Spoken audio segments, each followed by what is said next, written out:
There are moments in life that don't feel loud when they happen.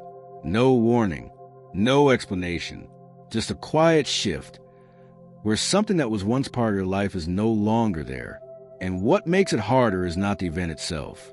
It's the silence that follows.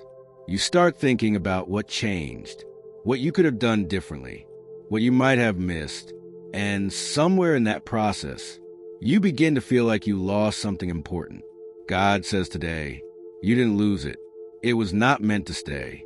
But that truth is not always easy to accept at first, because when something becomes familiar, it becomes part of your routine, your thinking, your expectations.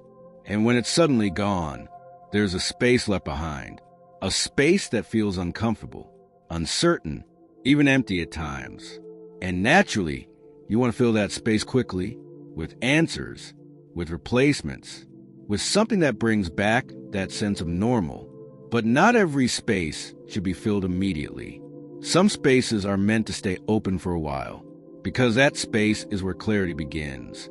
God says today, let the space teach you something.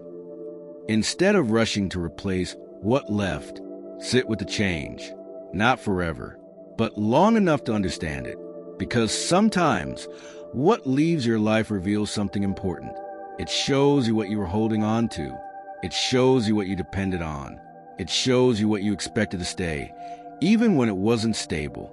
And that awareness matters, because without awareness, patterns repeat.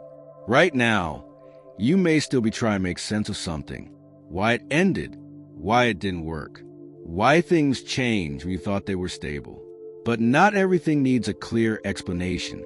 Some things are removed quietly because they were never aligned for the long term. And if they stayed, they would have created bigger problems later.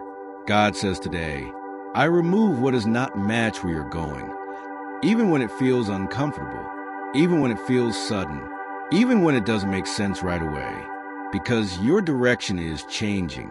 And as your direction changes, some things naturally fall away.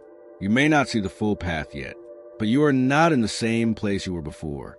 Your thinking has shifted. Your awareness has grown. Your priorities are not exactly the same anymore. And that means your life cannot stay exactly the same either. Change is not always loud. Sometimes it happens quietly, through endings that feel small, but carry meaning. And over time, those endings begin to make sense. You may look back one day and realize that what you thought was a loss actually protected you, or guided you, or prepared you. But right now, you're in the middle of it. And the middle is where confusion lives, because the outcome is not visible yet, and the past is still fresh in your mind. So what do here? You don't rush. You don't force answers. You don't try to control what you don't understand yet. Instead, you stay present. You allow yourself to process the change. You give yourself time to adjust, and you remain open to what comes next. God says today, you are not empty. You are making room. Room for better understanding, better direction, better decisions. Not perfect, but more aligned with who you are becoming. So don't rush to fill the silence. Don't rush to replace what left. Let this moment shape you. Let it teach you. Let it slow you down just enough to see things more clearly. Because clarity often comes after release. And what you are feeling right now is part of that process. You didn't lose it. It was not meant to stay. And what is meant for you will not require you to hold it together forcefully. It will fit naturally. It will stay without constant effort. And it will make sense, not just in the moment, but over time. Until then, trust the process you're in, even if it feels quiet, even if it feels uncertain, because something is still moving forward. Even now, amen.